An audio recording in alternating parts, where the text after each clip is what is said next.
নমস্কাৰ বন্ধু বান্ধৱীসকল, আজি আপোনালোকক মোৰ এইখন ভিডিঅ'ৰ জৰিয়তে দেখুৱাব বিচাৰিছোঁ যে আপোনালোকে লাচিত বৰফুকনৰ চাৰ্টিফিকেটখন কেনেকৈ ডাউনলোড কৰিব ইয়াৰ বিষয়ে মই দেখি আছোঁ। বহুতে লাচিত বৰফুকনৰ ৰচনাবিলাক আপলোড কৰিছে, কিন্তু এতিয়ালৈ চাৰ্টিফিকেটখন ডাউনলোড কৰিব পৰা নাই। চ' মই এই ভিডিঅ'ৰ জৰিয়তে আপোনালোকে কেনেকৈ চাৰ্টিফিকেটখন ডাউনলোড কৰিব এইটো দেখাব বিচাৰিছোঁ। তেনে বলক ভিডিঅ'টো আৰম্ভ কৰোঁ। পোনপ্ৰথমে আপোনালোকে ক্ৰম ব্ৰাউজাৰ ওপেন কৰিব। ওপেন কৰাৰ পিছত সাৰ্চ বাৰত ক্লিক কৰিব লাচিত বৰফুকন assam.gov.in।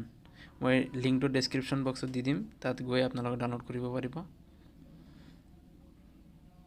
চ' ৱেবছাইটটো ওপেন হোৱাৰ পিছত আপোনালোকে বিশেষকৈ এই কামটো মৰ্ণিঙত কৰিব, ৰাতিপুৱা 4টা বা 5টা বজাত কৰিব। 3 ডটত ক্লিক কৰিব। ক্লিক কৰাৰ পিছত ইয়াতে লিখা আহিব ডাউনলোড চাৰ্টিফিকেট।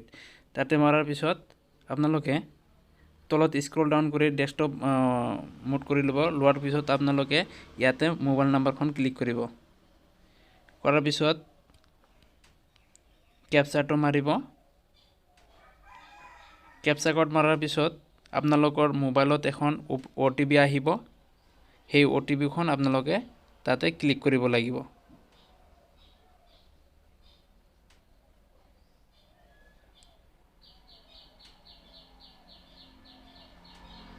OTPখন আহি গ'ল। এতিয়া মোৰ OTPখন মই কপি কৰি লৈছোঁ। লোৱাৰ পিছত তাতে OTPখন পেষ্ট কৰি দিছোঁ।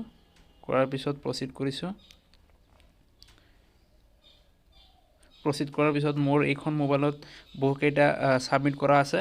তাৰ ভিতৰত মোৰ যিটো লাগতিয়াল চাৰ্টিফিকেট সেইখন মই ডাউনলোড কৰিব বিচাৰিছোঁ। তাতে ক্লিক কৰিছোঁ। ক্লিক কৰাৰ পিছত মোৰ চাৰ্টিফিকেটখন ওপেন হৈ গ'ল। ওপেনত ক্লিক কৰাৰ পিছত মোৰ চাৰ্টিফিকেটখন মই পাই গৈছোঁ। চ' এনেদৰে তোমালোকৰ নিজৰ চাৰ্টিফিকেটখন ডাউনলোড কৰিব পাৰিবলৈ সক্ষম হ'বা। চ' ভিডিঅ'খিনি এইখিনিয়ে।